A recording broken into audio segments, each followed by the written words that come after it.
Next chapter would be the administrative uses of Powershell. Basically, how do you move folders? How do you manipulate or move files, import and export them? We might have covered some part of this, some aspect of this. Also, how do you look into registries? How do you look into events, or if you want to look into AD and event logs and things like that. So basically, any app that is in any Windows platform, right? So registry keys. So each app will create some set of registry keys that are responsible for certain settings or for certain state of the services, like how you can control, let's say, Windows Defender. If you want to disable Windows Defender, you can do it via registry keys, or if you want to permanently enable it and enable it on startup, things like that. Each software has their own set of registry keys, and registry keys in particular, you don't want to tinker with them unless you know exactly what you're doing. And there are ways to save a backup of the registry, complete registry of your machine or of your server. But I wouldn't speak with them unless I know exactly what I do. So I would suggest you the same, because you can take down your entire mission, or your application based on what you're exactly doing. So things like that. And events, similar to registries, how certain settings are placed in registries.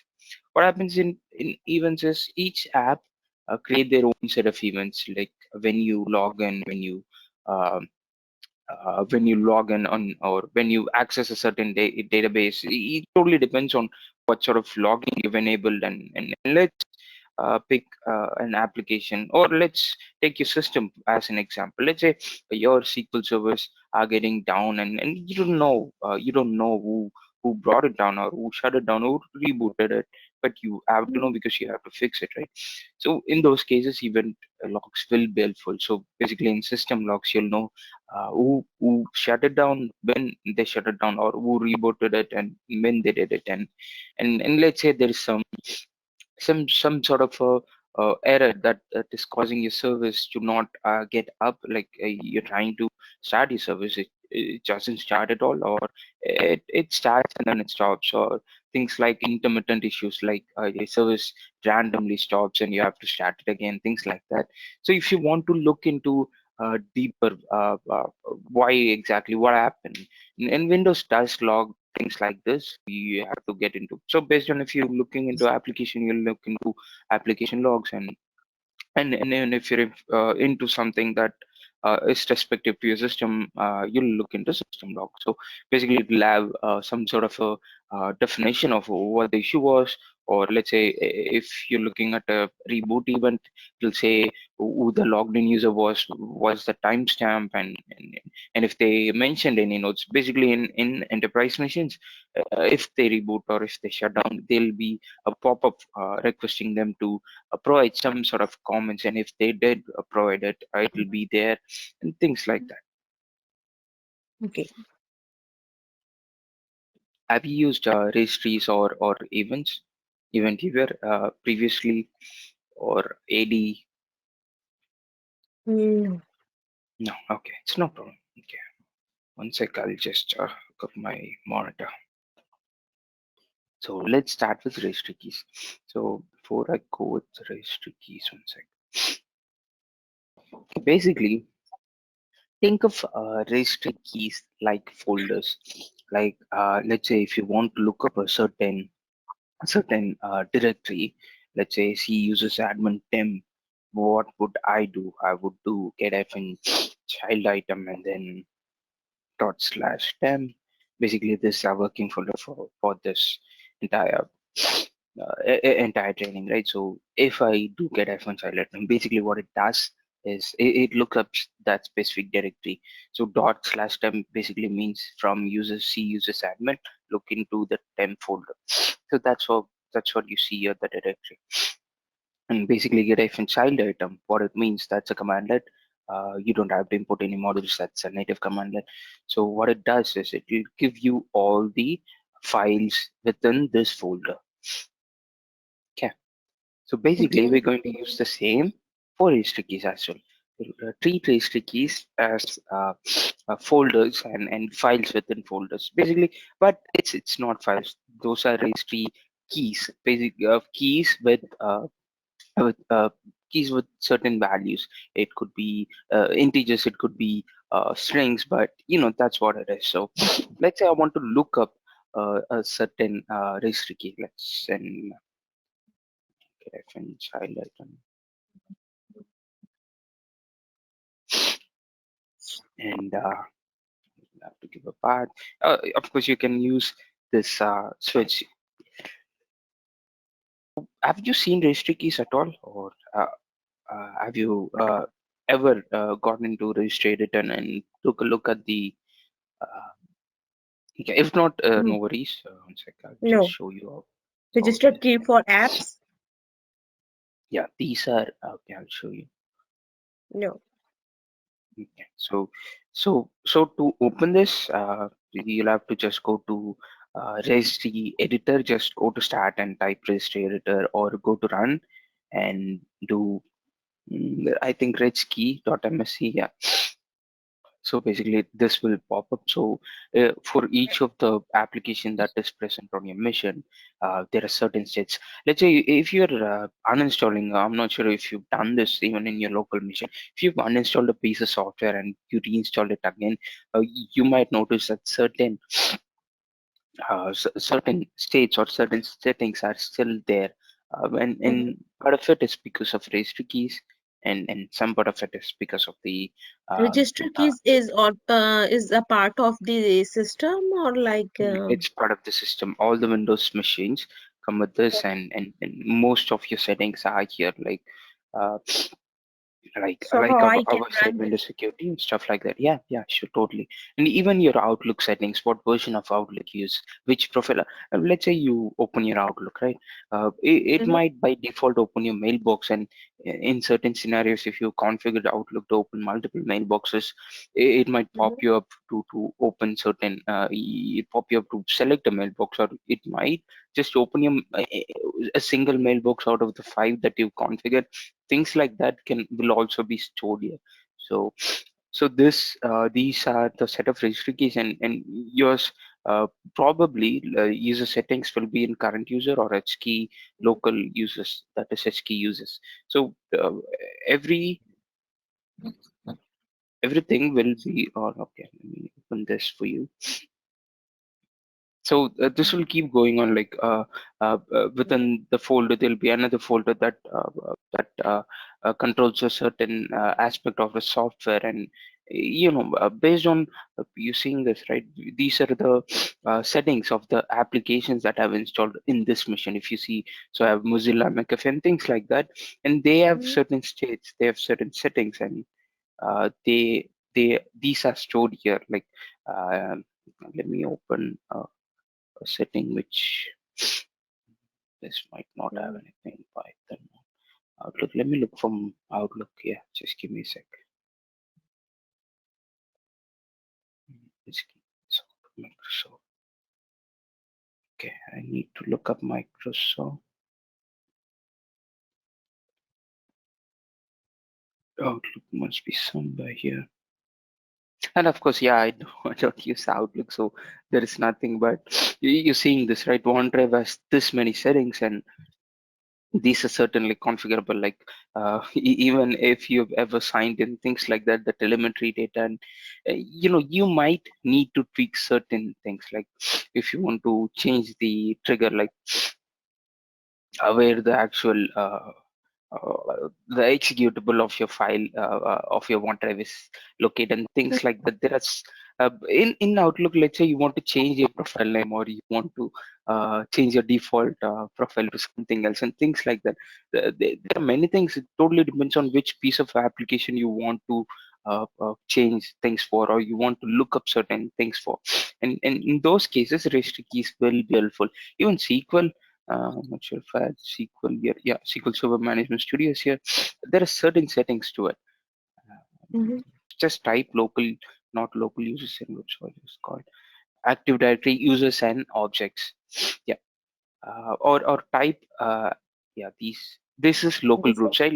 Like how this works. So this is local to your machine, and if you're in enterprise architecture, and AD uses in computers is also an application, and so you have to just install the executable. But what it does is it lets you connect to your enterprise AD Active Directory, and lets you just take a look at your Google. Just type in Active Directory users and groups, just in the, yeah, in the web browser itself. Just look up Active Directory users and groups.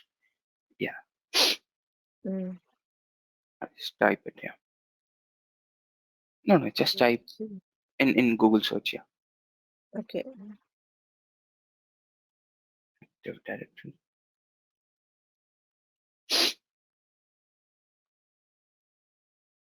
Now type users and groups, space users and groups.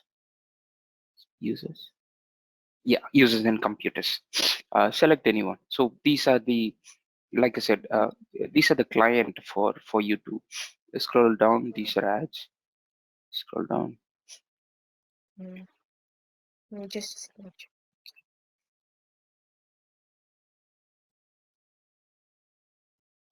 Yeah, look for the first one. Where is Active Directory users and computers in Windows 11? No. The people also ask the thing that's popping up. Yeah. Select that. So it's in Windows tool. So basically, it tells you how to look for the AD users and computers, right? So you might have the client, you might not have the client. Basically, depends if you're in connected to enterprise architecture. If this is your work machine, you might be able to look this up. It totally depends on your level of access and things like that. Uh, so that's what AD users and group computers are. You can also look up the machines that are registered. If your machine is also enterprise control, like if you're registered with your organization, it might show up in the Active Directory as well. Like your own machine might show up, and things like that. Totally depends. And basically, your service will also show up there in Active Directory, and you know how they sort of control, or how they configure uh, in SCCM. So SCCM is a piece of software where they push patches and things like that, where they control if there's any vulnerabilities they want to address it, right? There will be certain patches deployed by, might be Windows, or let's say SQL, Microsoft SQL. They might themselves provide some sort of a hot fix, or a patch that addresses a certain security issue and things like that. They can roll it out with SCCM, and if they want to roll it out with SCCM, they'll basically use Active Directory to look up certain machines. And how it works is basically there is something called OUs. OUs are like your home addresses, like how you might live in a certain city, in a certain street, and things like that. Different application teams will have different OUs, by which the teams will identify them. Things like that. It might get too complicated for you.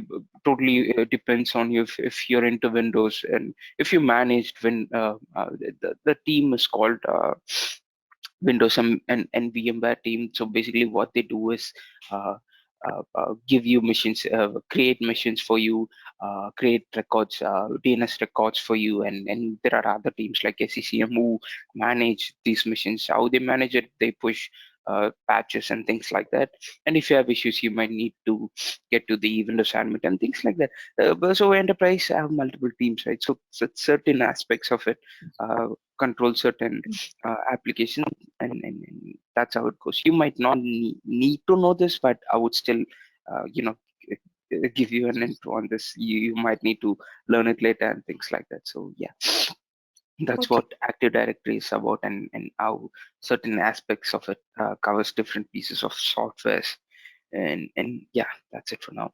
So let's go to your registry key. Go to Start, type Registry Editor. Yeah, you already there. No, not this. This is local users and groups. So just let's, the managers now query. Use accounts tool in control panel. Okay. Basically, it says go to control panel and go to that tool control. So if this is your default machine, I'm not sure. Go to control panel. Open it. Yeah, this is my personal, not work actually. Personal. Select user accounts there. Okay. It right, yeah. So basically, if you select the user accounts, it will list all the users that is configured in that machine, or it could be just you, or it could be a couple more if you configured it. Yeah, select user accounts. Just select user accounts, the topmost one, the topmost. No, no, yeah, Okay. just select that. Yeah, you're seeing that, right? Because you're the only person there. It shows you, and it totally depends. If there's multiple people, it will show up there. But yeah, you can close it now. Go to registry editor.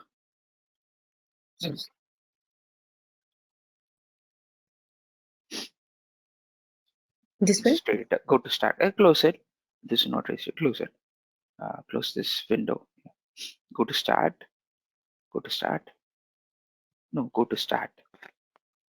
Start the Windows icon. The yeah. Now type registry editor. Registry editor or regedit. So that's how they This call one? it. Yeah. Yeah. This one. Yep. That guy. Okay. Oh, hello? You can hear me, right? Yeah. Yeah. Okay. Did it open up? It says, do you want to allow this app to make change to your device? Yeah. Select yes. This is the first time you're using it, right? So yeah. So basically, it's just Windows' own way of warning you that you shouldn't be with settings in this unless you know exactly what you're doing. And I would warn you again, unless you know exactly what setting you're speaking with, and if it impacts other things, I wouldn't touch this. Okay, because you might permanently end up not able to configure a certain app or even bringing down your machine. Totally depends on which key you're editing. So take a look at the H key current user, H key current user, the second one, H key underscore current underscore user. Yeah, that guy. Yeah. So take a look at the software. Basically, most of your applications will go into that. And then if it's Microsoft, it will be stated under Microsoft. Take a look at the Microsoft here. And Outlook should be somewhere here if you configured it at least once, or if you even installed it, Outlook. Office? Let me, Or this one? uh, This one. yeah, give me 6 out of Microsoft. Yeah, it should be on Office. Yeah. Office, and if you see, there are a couple versions of Office because you might have previously used a different version of Microsoft Office in this machine, and if you installed another version, that's what 8 and 16 means. So basically, it does say of Outlook 365 user, and that's a default. That's a key. That's the identifier with which it identifies you. Take a look at 16 under Office. There is 16.0, right? Oh, expanded here. Yeah, select Outlook there. Yeah, Outlook. Expand Outlook. So that's your profile name, your Outlook profile name, and these are the preferences. These are the settings in Outlook. Take a look at the auto discover there. Auto discover under Outlook. The third, the third one. Yeah, this many settings are there. Yeah, yeah. Okay. Select auto discover. Just select it. Just select redirect service. So basically, yeah, you're using your own Outlook, right? So you might not have that many yeah, keys. So auto discover is the service with which it resolves you. Let's say you're configuring your Outlook, right? You will type in your email address. How does it exactly know where your mailbox is and how does it configure it for you? So as soon as you type in your email address and hit next, it resolves and configures your profile locally, right? That's what auto discover is for. It'll help you set up your profile or set up your mailbox locally. So that aside, take a look at the logging or message or preferences. Yeah, take a look at the preferences. Profiles will have all the profiles that you configured in Outlook. Yeah, preferences. No, the other key. The other key. Preferences. Mhm.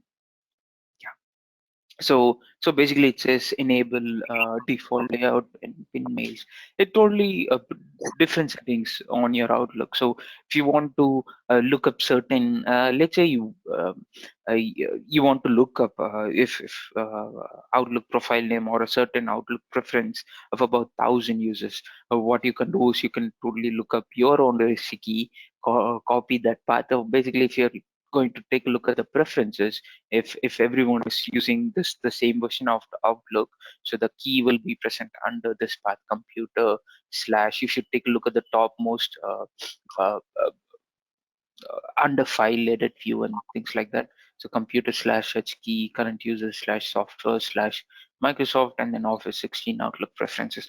So basically you'll get that path, use getf and child item, and then you can go into each of the remote machine, look up that path and see what they've set up and control things, right? So these are some of the administrative tasks that you can do with Powershell and Registry Keys. So yeah, let me take control now. I'll give you a couple more samples and then I'll give you the session.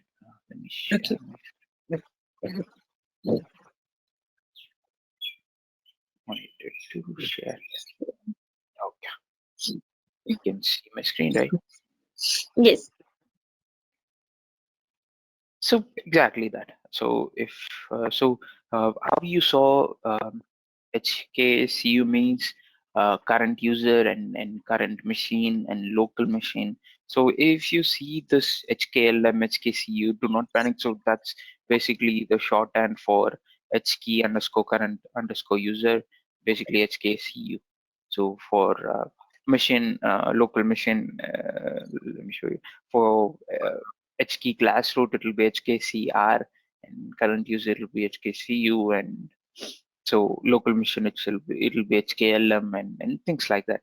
So if you Okay. see the shorthand, do not Mhm. panic thinking that there is something different. And so yeah, before I even go there, I'll just show you which. How you copy that path?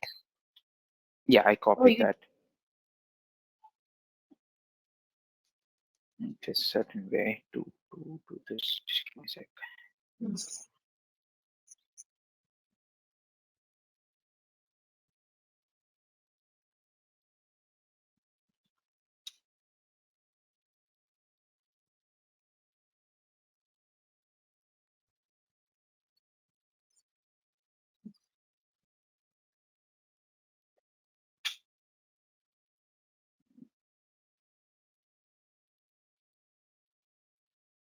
1 sec.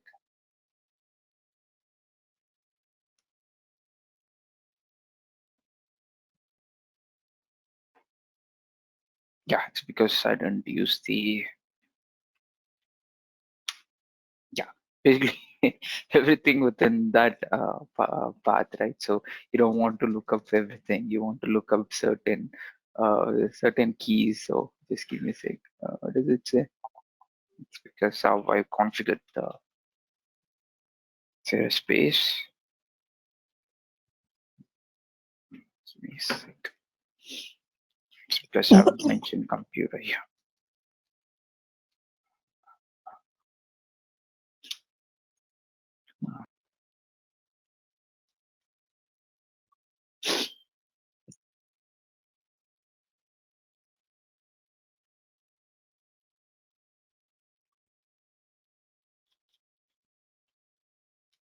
Hmm. So basically, yeah, you might need to tweak uh, some characters within the registry keys. So you have to use this colon there. So most times it does work with this. I'm not sure if it might be an issue with this certain machine. You can just use the thing that you copied from registry editor, the path. So you can just copy it, and then if you use getf and child item, it should show you. And this there might be issues where you might not get what you're looking for. You have to tweak things, and that's what I did. I used the colon and certainly looked it up. So these are the settings like that I told you. So where it is configured, and if you see I've installed Visual Studio 17 and things like that, and have SQL Server Management Studio, what version it is, and when it was last updated, and then things like that. You might need certain keys to be looked up for certain. It totally depends. So let's say I want to see if my SQL Server Management Studio is set as default, or it is set to launch on startup and things like that, or I want to look up what version it is, and where it is, where it searches by default, and I might want to get this set. So basically, a security ID, the version. You might need to look up this set again in your browser, or you might have certain sets, and some sets are stale, some IDs are stale, and you want to take corrective measures. But for you to take corrective measures, you want to first identify the machines which have this stale SIDs and things like that. And in those scenarios, grave and child item will be useful. What you will do is uh, uh, use the same command, let place it in a script, and then you know how to remotely run invoke fn command, right? So basically invoke fn command will execute your scripts on all the machines that you mentioned, and you might pass it certain computer names here, and then use the script block, and then use your script, and basically it will retrieve the registry key from all the machines that you mentioned. So yeah, that's how you use registry keys and um, look up remote machines. So the next thing would be event viewer. This is another thing that you want to be familiar with if you want to troubleshoot your own mission, that is. So yeah, you have to um, let's say your SQL has some issues, your SQL service has some issues. You'll look up this log, application log, and certain times if you want to see when it was rebooted, who rebooted it, who shut it down, I'll have to look at the system log. So to open event viewer, you can go to start and then type event viewer, and then open it, and then all the logs will be under this Windows logs. And suddenly you can also create your own set of logs. You will give it your own name. You can place it under any of these folders, and if you did so, it will have it, whatever name you created, it will show up here, and anything you write to it will also show up there. So let me open system logs first. So take this for example. I put it this couple minutes back.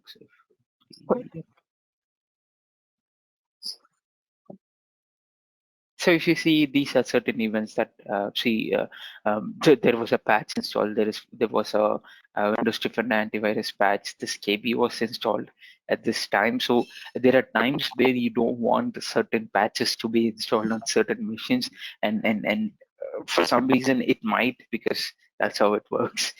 Some people just install it. It might be by uh, they might forget to exclude you and things like that. And if that happens, you'd want to know who installed it. So you yourself might not need to look this up in this certain scenario, because patch management is done by not a SQL team but the Windows team or the hosting team. They'll take a look at this, but there might be patches that SQL itself, let's say Microsoft itself, send you certain patches. There is a certain KB that addresses a certain security issue, and you don't want to install it, because let's say it sort of brings your SQL server down, or there's certain issues with that patch, and Microsoft did release them, but they also give you a warning and things like that. Things like that will happen every day, and then if you excluded it and for some reason some admin comes up tomorrow and then they install it, and your system is down or your application is down, you want to know which KB was installed, and you'll try and start the service, and you'll try and troubleshoot on your own, right? When you're troubleshooting on your own, you look up event viewer. So if you look up the application logs, which will be here, it'll show what was the reason your service didn't start for, or why it crashed and things like that. And once you looked it up, you might also want to see which patch was installed on what time. So you might need to look up a couple days back, see all the events that are respective to SQL, and you might see some events such as this, and you will know which KB was installed, what version is it, who installed it. So basically, it says system here. So basically, by the update service. So if some user manually did it, it will show their name here and when they did it and when it was rebooted. And if I take a look at the application logs, okay, you're seeing this, right? So basically, if you want to look up a certain event, you can also use PowerShell. Basically, get event log, and then the log name will be system or application. Totally depends on what you're looking for, and then you might have IDs. There's the ID. Index instance ID. Okay, it's the instance ID. *1 star.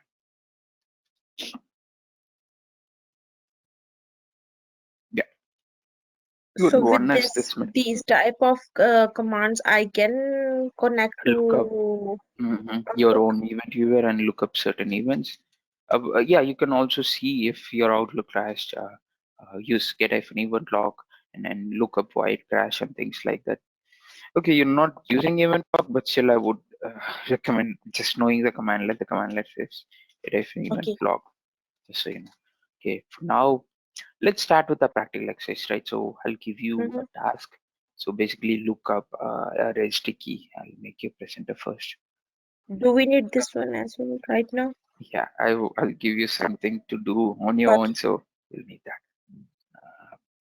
Okay. Go to partial history key extra couple values. Show it. Okay, so that's it. So just open partial, and you'll have to navigate to the Outlook registry key and extra couple keys and show the values just in the terminal. So to do that, Okay. first first look up which path, yeah, the registry key is up. You already have So it. So instead of preferences, just copy from computer key current user software till Outlook. In the Outlook. path, so the path will be on the top. Yeah, you can also do that. Right click on it, right click on Outlook. There'll be some copy. Is there a copy? Yeah, copy key name. Yep, Okay. yep, that's then right. Now go to partial. You can basically use that. So you recall the command line that I used to look up registry keys? Get child item. Yep. Get hyphen child item. Oh, Yep. And remember this, get or set, all these commandlets will have an hyphen. Okay, okay. within that. So basically get and then child item, get hyphen event viewer, or get hyphen registry key, things like that. Child item.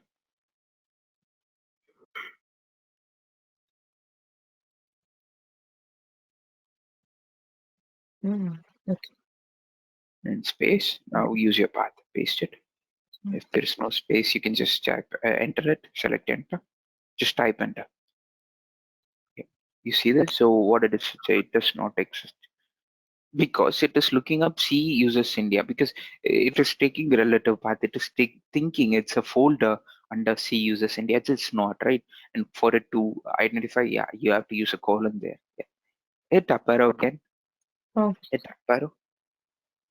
So, whenever you get warnings or errors, take a look, see what it says. Basically, it says cannot find path. So, you're seeing that, and you can see that it's looking under C uses and Cindy, and you know it's not the right path.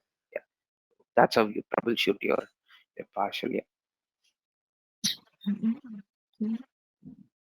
HK.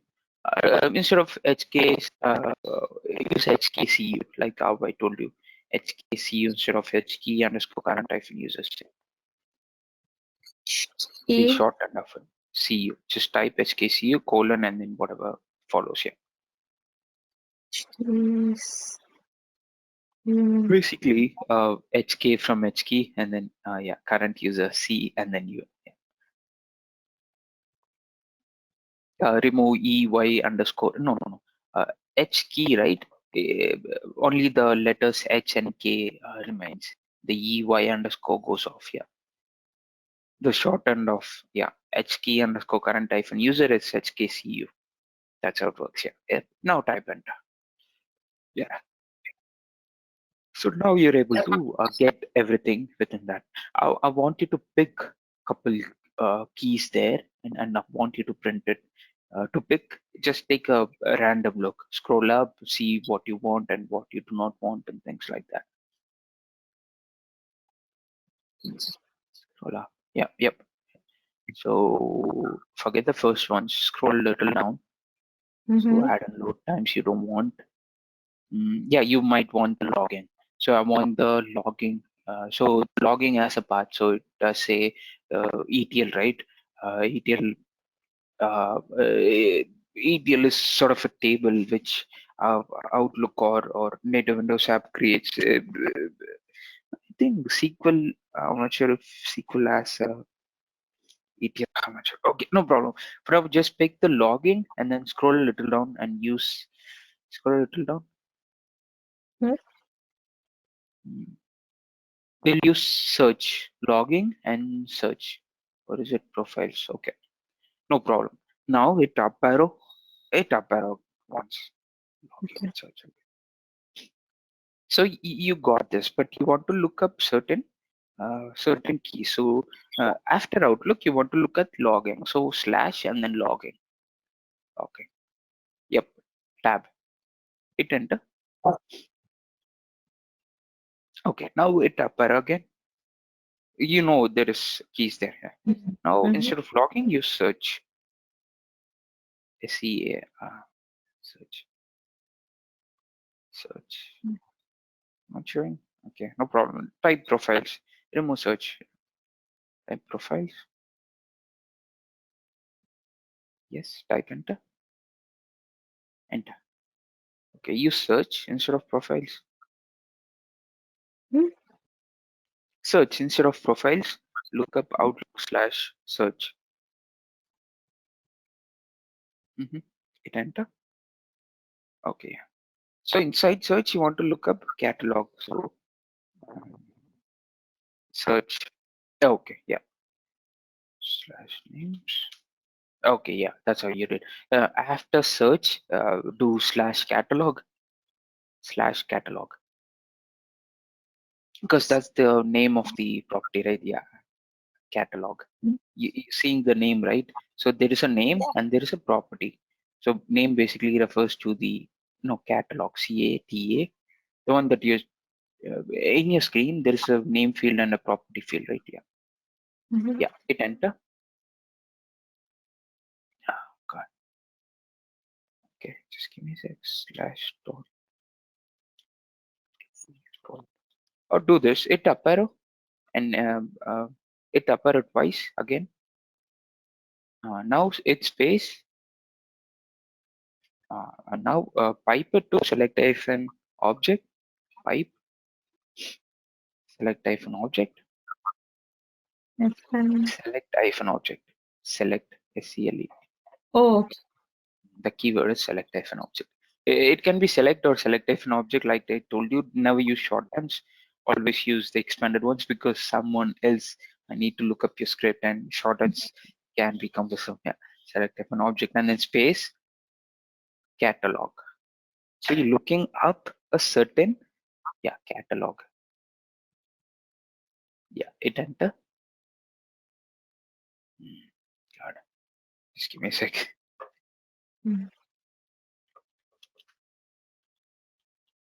Object. Name. Yeah, it's actually okay. Name slash property. Okay, it should be select an object name slash property because instead of catalog, name comma property. Name, Comma property. comma. Yeah.